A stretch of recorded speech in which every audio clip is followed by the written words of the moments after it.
ہمارے ہاں تو ایک ہی اصول ہے کہ جو ایمان نام ہے تصدیق قلبی کا، ایمان نام ہے تصدیق قلبی کا، اور جس چیز سے تصدیق قلبی کا انکار ہوگا تو وہ کفر ہوگا. بس ایک ہی چیز ہے ہمارے یہاں، تصدیق قلبی سے ایمان ہوگا، اور دل سے جب انکار کر دے گا تو وہ کافر ہو جائے گا. لیکن یہ جو سلفی حضرات ہیں سعودی عرب وغیرہ میں یا اور، تو ان کے ہاں 10 چیزیں ہیں، 10 نواقض ایمان. ہمارے ہاں تو ایک ہے، ان کے ہاں کتنے؟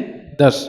ان کے ہاں تحکیم بغیر ما انزل اللہ، یہ بھی نواقض میں شامل ہے. تو میں نے آپ لوگوں کو ایک وہ بتایا تھا نا، تو وہ یاد رکھیں کہ تحکیم بغیر ما انزل اللہ کو اگر مطلقاً آپ یہ قرار دیں گے کہ آدمی کافر ہو جائے گا، غیر ما انزل اللہ یعنی کوئی بھی فیصلہ کسی نے کیا جو خلاف شریعت تھا، تو اگر وہ کہتے ہیں کہ وہ آدمی کافر ہو جائے گا، تو میاں بیوی آپس میں روزانہ ہی جھگڑے ہوتے ہیں، وہاں فیصلے بھی وہ کر رہا ہوتا ہے، رشتہ داروں میں جھگڑے ہوتے ہیں، مدرسوں میں، اس کو فسق کہیں گے، اس کو تکفیر نہیں کریں گے. ایسی تقنین بغیر ما انزل اللہ، قانون سازی کرنا. اگر کوئی حکمران یا اسمبلی یہ سمجھتی ہے کہ شریعت کا قانون تو یہ ہے، ہم اس کو مانتے ہیں، ایمان لاتے ہیں، لیکن ہم قانون سازی کو دوسری کر رہے ہیں، تو اس کی بھی تکفیر نہیں کر سکتے آپ. یہ فاسق کہیں گے اس کو، تکفیر آپ نہیں کریں گے. سمجھ رہے ہیں نا؟